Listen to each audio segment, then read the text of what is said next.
영적 전쟁 마지막 시간 6번째 시간입니다. 성령의 검, 하나님의 말씀, 이런 주제로 하나님의 은혜를 나누겠습니다.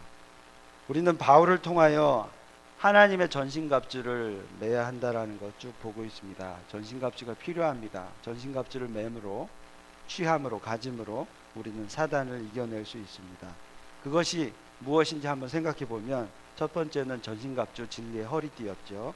그 다음에 의의 흉배 호심경이었습니다. 그리고 평안의 복음이 예비한 신발, 그리고 믿음의 방패, 구원의 투구, 그리고 오늘 주제인 성령의 검, 곧 하나님의 말씀입니다. 자, 지난주까지 해서 우리는 5가지의 전신갑주 무기를 보았는데, 이 5가지는 다 방어용 무기였습니다. 그런데 오늘 나오는 이 성령의 검, 하나님의 말씀은 공격형 무기입니다. 지금은 무기가 많이 발달해서 전쟁 가운데 총, 폭탄, 전차, 미사일, 심지어는 화학 무기까지 개발이 되어서 참 다양해졌지만, 옛날로 치면 검은 무기의 전부라고 할 수 있을 정도로 큰 역할을 했습니다. 그래서 옛날에 보면 검이 얼마나 좋은 퀄리티를 갖고 있느냐가 전쟁의 승패를 판가름하는 그런 중요한 요소였습니다.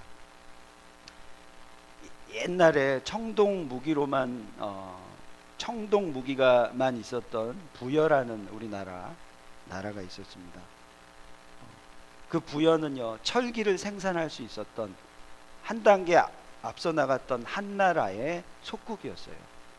그런데 부여의 왕자 중 하나였던 주몽이라는 자가 부여를 떠나서 고구려를 세우고, 그 고구려는 한나라의 만주 땅을 정복할 수 있었습니다. 어떻게 한 스텝 뒤에 있던 부여가 한나라를, 만주 땅을 정복할 수 있었느냐? 그렇게 승리할 수 있었던 큰 이유는, 이 부여라는 나라에서 떠난 이 주몽은요, 고구려를 세우고 한나라보다 더 훨씬 퀄리티가 있는 강철검을 개발했어요. 그래서 한나라와 싸웠기 때문에 한나라의 만주 땅을 정복할 수 있었던 겁니다. 오늘 말씀에서 바울은 성령의 검, 하나님의 말씀으로 비유하고 있습니다. 성령의 검이 곧 하나님의 말씀이다라는 말입니다. 말씀을 성령의 검으로 비유한 이유가 뭘까요? 하나님의 말씀은 곧 성령의 검이다, 이렇게 말한 이유는 뭘까요? 하나님의 말씀은 우리의 영을 다루는 아주 예리한 검과 같은 그런 의미가 있다라는 겁니다. 저는 수술실에 사람의 배를 가르는 것을 수술실에 들어가서 본 적이 있습니다. 언제 봤냐면, 현실 사모가 신체적 조건이 썩 좋지 않아 가지고 아인이 규석이가 태어날 때 보호자이기 때문에 수술실에 같이 들어갔습니다. 특히 첫애를 낳을 때, 아인이 때는, 규석이 때는 그렇지 못했는데 그 수술실에 들어가서 집도하는 것을 다 보게 했어요. 손을 붙잡고, 사모의 손을 붙잡고 수술하는 것을 다 봤어요. 본의 아니게, 제가 원했던 것도 아닌데 그걸 다 보여주더라고요. 배를 가르는 장면을 제가 눈앞에서 봤습니다. 사모는 보지 못하게 이렇게 칸막이에 쳐 있는데 칸막 위로 볼 수 있게 해줬더라고요. 그런데 배를 가르는 그 칼날의 위력을 제가 다시 느꼈습니다. 쓱쓱 몇 번 긋더니 배가 확 갈라지는 거예요. 그리고 그 갈라진 틈에서 피가 솟구쳐 오르는 거, 그걸 봤습니다. 그리고 뱃속에 있는 탯줄도 봤어요. 근데 저는 그게 탯줄이 아닌 줄 알고, 그게 내장인 줄 알고 처음에 되게 놀랐는데, 나중에 알고 보니까 그게 탯줄이었습니다. 그 작은 메스라는 그 칼 하나에 힘이, 위력이 있다라는 것을 저는 봤어요. 그 검, 칼의 위력은 엄청납니다. 성령의 검이 하나님의 말씀이라고 얘기하고 있어요. 그래서 하나님의 말씀, 성령의 검은 우리의 영을 예리하게 가르고 터치하고 치유한다라는 것을 우리는 알 수 있습니다. 히브리서를 쓴 기자는 하나님의 말씀이 검보다도 예리하다라고 얘기하고 있어요. 자, 히브리서의 말씀을 보면 하나님의 말씀은 살아있고 활력이 있어 좌우에 날선 어떤 검보다 예리하여 혼과 영과 및 관절과 골수를 찔러 쪼개기까지 하며 또 마음의 생각과 뜻을 판단하나니라고 말합니다.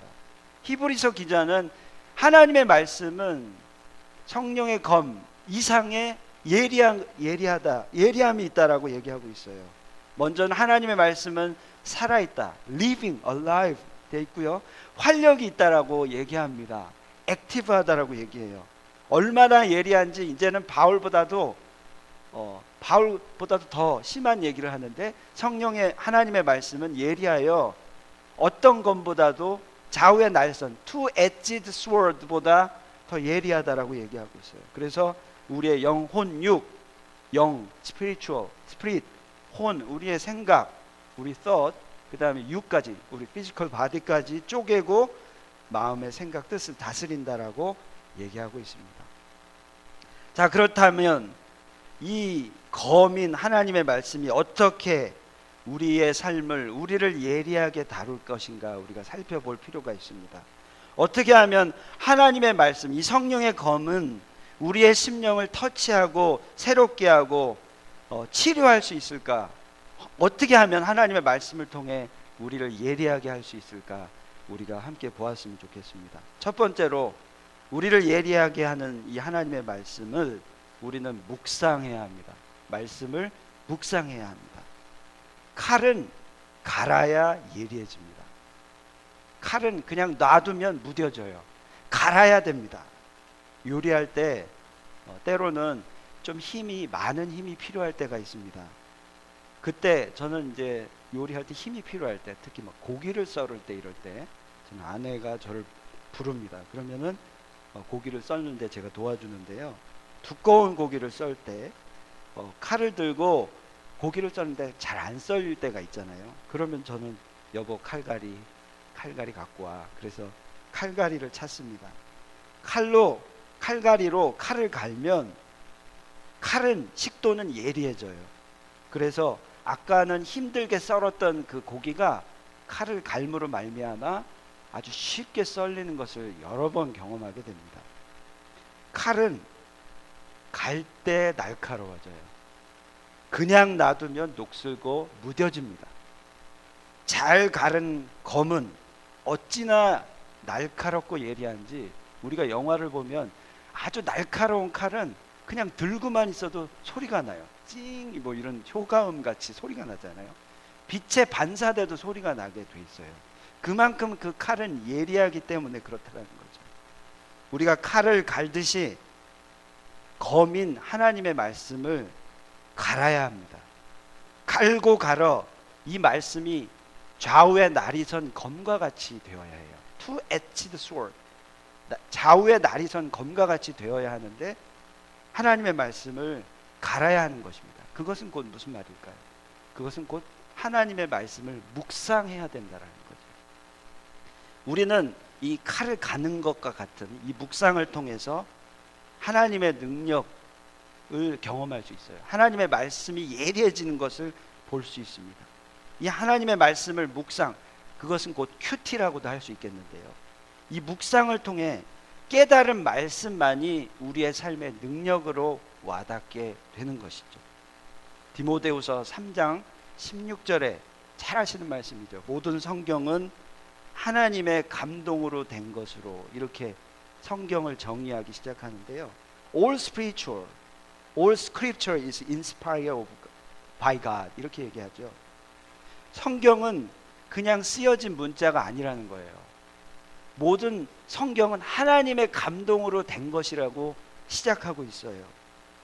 하나님의 감동을, 이 감동으로 쓰여진 이 문자 이상의 것을 제대로 우리가 깨닫기 위해서는 성경을 깊이 연구하고 파고 들어야 하는데, 그것이 바로 묵상이라는 거죠. 성경을 그냥 문자로 보면 역사가 없어요. 그냥 글일 뿐이에요.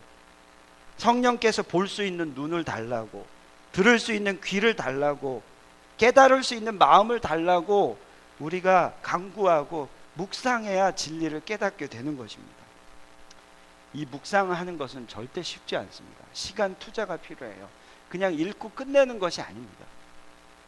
요즘 제가 성경 필사를 시작했다고 말씀드렸잖아요. 창세기부터 시작하는데 왜 이렇게 말씀이 지루하고 반복되는 것이 많은지 쓰는데 신약보다 더 힘든 것 같아요. 한 장을 쓰는데 1시간이 좋게 넘게 걸려요. 그런데요, 이렇게 성경을 필사하면서 그냥 읽었던 문자하고는 다르게 하나님의 마음이 느껴져요. 반복적으로 말씀하는 이 말씀에 그냥 한 번 말한 것으로 끝난 것이 아니라 보시기에 심히 좋았더라고 하시는 그 말씀이 하나님의 마음으로, 그 우리를 사랑하시는 그 마음으로 느껴지는 거예요. 하나님의 말씀을 묵상하는 것에는 좀 시간이 들이고 힘이 들어져요. 그렇지만 그것이 우리의 시간을 투자해야 한다라는 것이죠. 어제는 말씀이 이끄는 삶을 이번 주 거를 준비하는데 14주 차 준비하는데 3시간이 넘게 걸렸어요.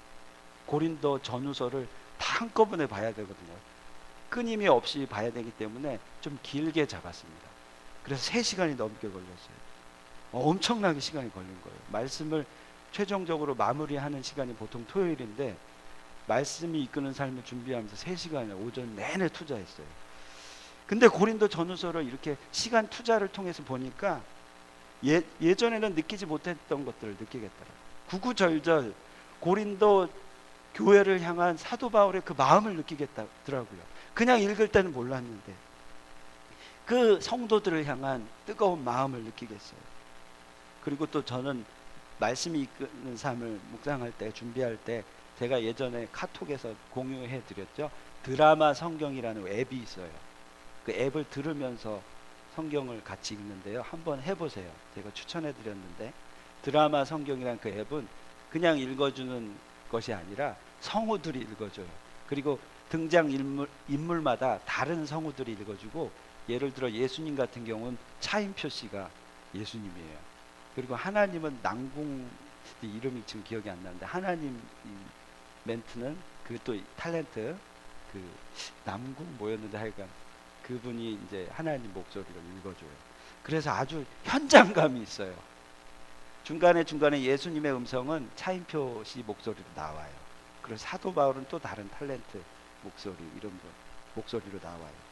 그러면서 말씀을 묵상하면 정말 하나님의 뜻이, 그 기록자, 성령이 기록자시잖아요. 그 마음을 알 수 있어요. 시간을 투자해야 한다는 거예요. 시간을 들여 연구해야, 묵상해야 하나님의 말씀을 깨닫게 되는 것이죠. 우리는 계속해서 성경을 연구해야 됩니다.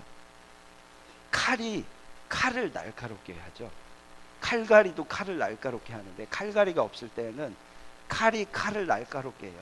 두 칼을 이렇게 서로 갈 때 칼을 날카롭게 해요. 때론 말씀이 말씀을 날카롭게 합니다. 하나의 말씀을 가지고 또 다른 말씀을 찾아볼 때 그 말씀, 그 숨겨져 있는 성령의 그 감동하심을 느낄 수가 있어요. 연구가 필요하다는 거예요. 말씀을 보고 또 말씀을 찾아봐야 된다는 거예요. 그리고 또 기도하기 위해서도 우리는 말씀을 봐야 됩니다. 뒤에서 또 기도에 대해서 다룰 텐데요. 기도와 말씀은 아주 유기적인 관계가 있습니다. 어떤 분은 이렇게 얘기하실 수 있어요. 목사님, 저는 기도할 제목이 없어요. 기도할 제목이 과연 없을까요? 우리가 말씀을 보게 되면 우리는 수많은 기도의 제목을 발견할 수 있습니다. 성경은 우리에게 기도할 제목을 알려줘요. 하나님은 예수님께서 이렇게 말씀하셨잖아요. 그의 나라와 그의 의를 위하여 구하라. 성경에서는 그의 나라와 그의 의에 대한 깨달음을 주고 있습니다. 지난번에 복음 선교관 팀이 와서, 아울리치 팀이 와서 함께 말씀 기도라는 것을 했어요. 저는 전에부터 이 말씀 기도를 같이 한 적이 여러 있는데요. 말씀 기도는 무엇이냐? 그냥 기도 제목을 미리 준비해서 오는 것이 아니라 그 모임 가운데 말씀을 같이 읽고 그 말씀 안에서 기도 제목을 찾는 거예요. 그러면 그 기도 제목은 인간적인 기도 제목이 아니라 하나님이 주시는 기도 제목이 되는 거죠. 그래서 함께 기도하는데 말씀 묵상 가운데 기도 제목이 올라오더라고요. 그냥 인간적인 세속적인 기도 제목이 아니라, 나의 필요가 아니라 하나님이 우리에게 원하시는 것을 발견할 수 있더라고요. 우리는 기도를 위해서도 말씀을 보아야 한다는 것이죠. 자, 그 다음에 말씀이 우리를 어떻게 예리하게 하는가? 어떻게 할 때? 말씀을 기억하고 암기해야 하는 것입니다. 두 번째입니다. 말씀을 기억하고 암기해야 합니다. 씨는 우리 땅 속에 심는 씨는 무한한 잠재력이 있습니다. 씨앗의 힘은 대단해요. 아주 작은 겨자씨만한 그 겨자씨 하나가 심겨지면 사람의 키보다 높을 정도로 이 겨자나무가 자란다고 합니다. 수박씨는 자기보다 20만 배가 무거운 흙을 뚫고 땅 속으로 파고들어서 싹을 낸다라고 해요. 씨는 곧 생명입니다. 생명은 곧 말씀이에요. 우리가 이것을 마음에 심을 때 열매를 맺을 수 있습니다. 씨앗이 마음에 심어질 때 열매가 맺어지게 됩니다. 그 힘을 보기 위해서는 우리는 마음속에 씨앗을 심어야 돼요. 씨앗은 곧 말씀입니다. 말씀을 심기 위해서 우리는 말씀을 기억하고 암기해야 합니다. 씨앗을 심는다라는 것은 씨앗이 계속 그곳에 있다라는 거예요. 마음속에 있다라는 거죠. 그것은 곧 기억하고 암기한다라는 거예요. 그래서 그 심어진 그 말씀이 우리의 마음을, 우리의 삶을 움직이게 해야 된다라는 거죠. 이를 위해서 말씀을 묵상할 뿐만 아니라 이 말씀을 잃어버리지 않도록 기억하고 암기해야 합니다. 그래서 우리가 그냥 성경을 읽을 때 보여지는 말씀 정도가 아니라 위기의 순간에 우리가 기억하고 마음속에 있는 그 말씀이 생각나도록 해야 됩니다. 위기 때 그것이 팝업 될 수 있도록 그 말씀을 기억해야 합니다. 우리 사도행전 강해를 몇 개월 전에 봤는데요. 유라굴로 광풍이 일었을 때 바울은 전날 밤에 주어진 그 하나님의 사자를 통해 들려진 그 하나님의 음성을 들었습니다. 그래서 유라굴로 광풍이 오고 사람들이 막 긴장하고 있을 때 바울이 사도행전 27장 22절부터 25절에 보면 그가 기억했던 말씀을 이야기하고 안심하라고 하는 모습을 우리가 봅니다. 내가 너희를 권하노니 이제는 안심하라. 너희 중 아무도 생명에는 아무런 손상이 없겠고 오직 배뿐이니라. 내가 속한 바 곧 내가 섬기는 하나님의 사자가 어젯밤 내 곁에 서서 말하되 바울아 두려워하지 말라. 내가 가이사 앞에 서야 하겠고 또 하나님께서 너와 함께 항해하는 자를 다 내게 주셨다 하였으니 그러므로 여러분이여 안심하라. 나는 내게 말씀하신 그대로 되리라고 하나님을 믿노라. 이 바울이 사람들을 안심하도록 이야기할 수 있었던 그 힘은요, 어젯밤에 하나님이 사자가 말씀했던 그 말씀을 기억했기 때문이에요. 유라굴로 광풍의 그 위기가 왔을 때 사람들에게 안심을 전할 수 있었던 그 힘은요, 어젯밤에 이야기했던 그 사자의 음성, 바울아 두려워하지 말라, 안심하라, 그 말씀을 기억했기 때문입니다. 네. 암기해야 된다라는 거예요. 제가 군 시절에 군대 생활을 했을 때 참 외롭고 힘들 때 외웠던, 암기했던 말씀, 여러분 잘 아시는 말씀, 네. 이 말씀입니다. 시편 23편 여호와는 나의 목자시니 내가 부족함이 없으리로다.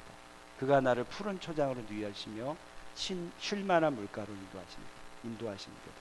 내 영혼을 소생시키시고 자기 이름을 위하여 의의 길로 인도하시니로다. 내가 사망의 음침한 골짜기를 다닐지라도 해를 두려워하지 아니할 것은 주께서 나와 함께 하십니다. 주의 지팡이와 막대기가 나를 안위하십니다. 내 원수의 목전에서 내게 기름을 부으셨나니 내 잔이 넘치나이다. 이런 말씀을 기억했어요.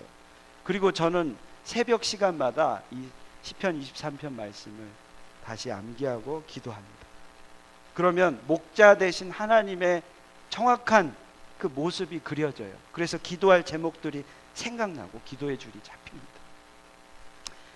저와 여러분의 마음속에 이렇게 씨앗이 심겨졌으면 좋겠습니다. 그래서 위기 가운데 그 말씀이 살아나는 역사, 그래서 위기를 넘길 수 있는 은혜가 있기를 바랍니다. 그것은 기억하고 말씀을 암기하는 것입니다. 그리고 세 번째는 말씀을 행해서 그 말씀이 우리의 삶을 예리하게 합니다. 말씀을 행하라, 이것이죠. 여러분 잘 아시는 후안 카를로스 오르티지라는 목사님 계십니다. 아르헨티나에서 그 나라의 영적 갱신 운동을 일으켰던, 그래서 지금은 수정교회에서 새로운 학교가 들어왔고 그 교회에 있는, 그 학교 안에 있는 교회의 담임 목회자로 이렇게 섬기시는 후안 카를로스 목사님이 이제 교회를 세우시고 이 교회가 정말 급성장하게 되었어요. 어느 날은 주일날 하나님의 말씀을 전하러 강단에 올라오셔서 이렇게 말했습니다. 저는 지금까지 많은 말씀을 전했지만 오늘처럼 이렇게 말씀을 갈구하는 사람들의 눈빛을 본 적이 없습니다. 이렇게 말씀을 시작했어요. 그리고는 그 다음에 이런 질문을 하셨어요. 그런데 여러분은 말씀을 듣는 자입니까? 행하는 자입니까? 여러분, 이렇게 하나님의 말씀을 갈구하는 눈빛을 본 적이 없습니다. 그런데 여러분은 말씀을 듣는 자입니까? 행하는 자입니까? 이렇게 물었습니다. 오늘날 우리 신앙인들이 착각하는 것 중에 하나가 예배 횟수를 많이 하고 기도의 분량이 많이 쌓이면 우리는 믿음이 좋은 자라고 착각하는 모습이, 경향이 있습니다. 말씀을 많이 듣는 것이 잘못됐다라는 것이 아니라 말씀을 듣는 것으로 만족, that's it, 이렇게 얘기하고 말씀대로는 살아가지 않는 것이죠. 듣는 자에서 끝내는 거예요. 말씀을 행하는 자의 삶까지 못 가는 거죠. 행하지 않는다면, 그 말씀을, 주신 말씀을 행하지 않는다면 우리가 어떻게 믿음으로 살아간다라고 이야기할 수 있겠습니까?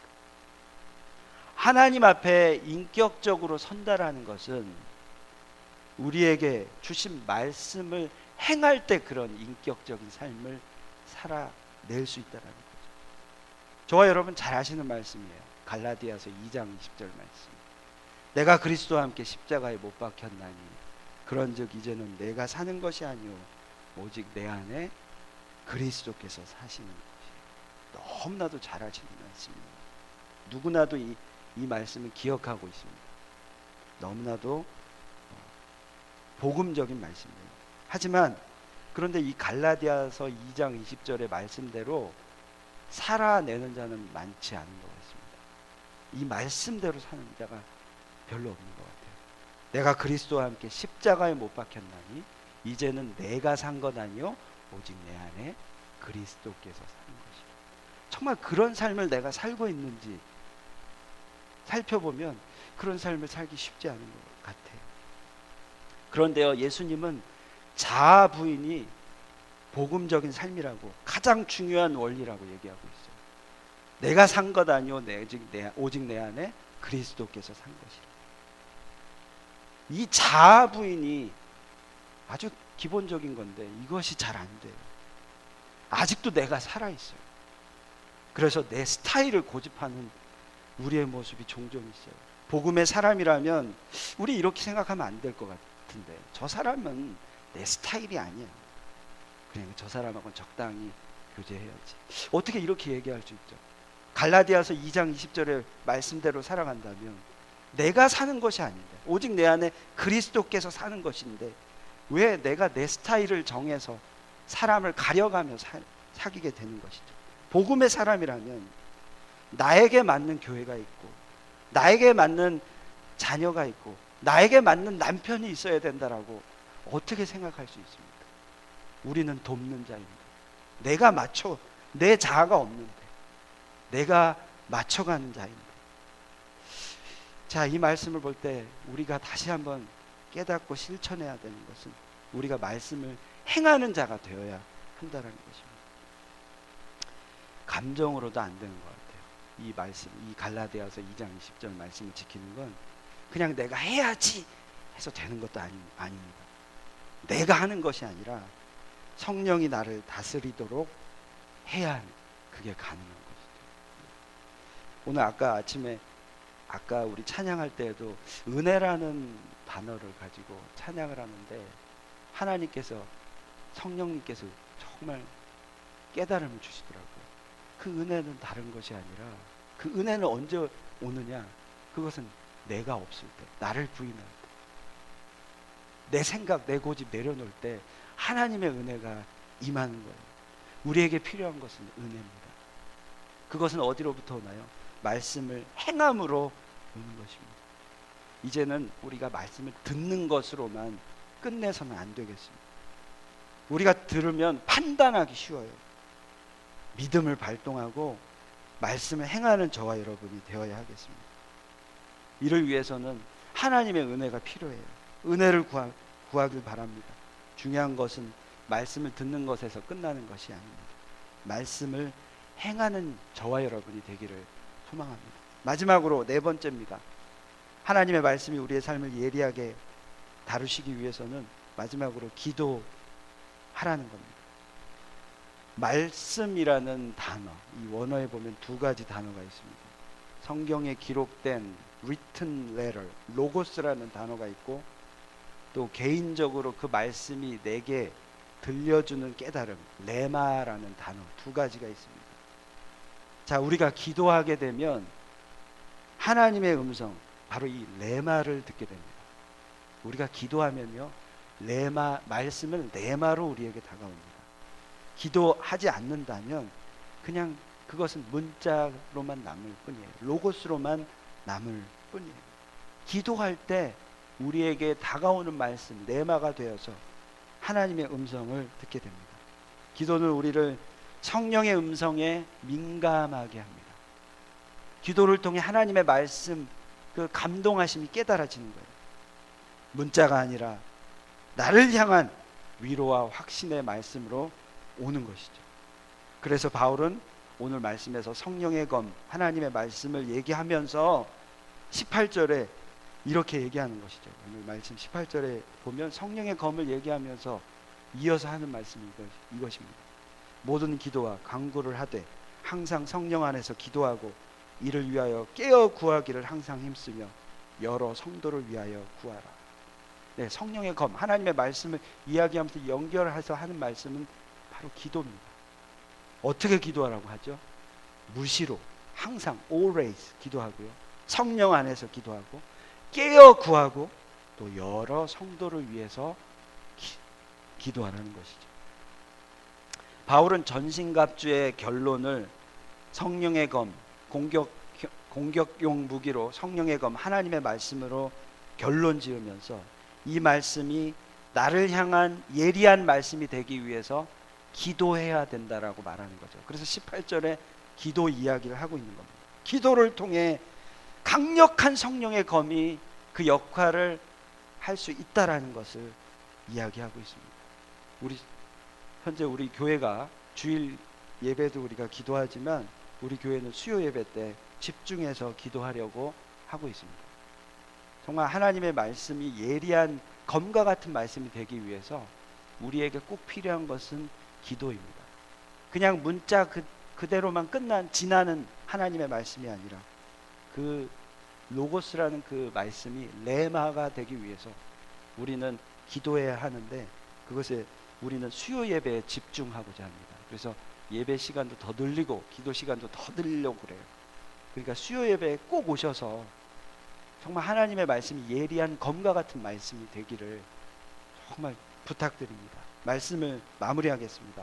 이제 영적 전쟁 끝났는데요, 전신갑주를 얘기하면서 우리에게 진리의 허리띠, 의의 호심경, 평안의 복음이 예비한 신, 그리고 믿음의 방패, 그리고 구원의 투구, 그리고 오늘까지 하나님의 말씀. 자, 이 하나님의 말씀으로 말미암아 전신갑주는 완벽해집니다. 지금 지난주까지는 방어형 무기였고 이제 공격형 무기로서 하나님의 검, 하나님의 말씀을 우리가 봤습니다. 그 말씀이 정말 검보다도 예리한 말씀인데, 그 예리한 말씀, 날이 녹슬고 무딘 그런 말씀이 아니라 예리한 말씀이 되기 위해서 우리에게 필요한 네 가지 봤습니다. 처음에는 묵상하는 것. 하나님의 말씀을 묵상해야 되는데 이 묵상에는 우리의 시간 투자, 헌신이 필요합니다. 그냥 문자가 문자로 끝나는 것이 아니라 그것이 성령의 감동하심으로 나에게 와닿기 위해서 묵상해야 된다는 거죠. 그리고 두 번째는 우리가 필요할 때마다, 위기 때마다 말씀이 기억나도록 우리 암기해야 된다는 걸 봤고요. 그 다음에 세 번째는 말씀을 듣는 것에서 끝내지 말고 행하는 것까지 가라. 그리고 네 번째는 말씀이 예리한 검과 같이 우리에게 작동하기 위해서 기도하라. 이것 보았습니다. 그래서 이 성령의 검으로 말미암아, 하나님의 말씀으로 말미암아 전신갑주를 매서 사단의 공격 가운데 승리하는 저와 여러분이 되었으면 좋겠습니다.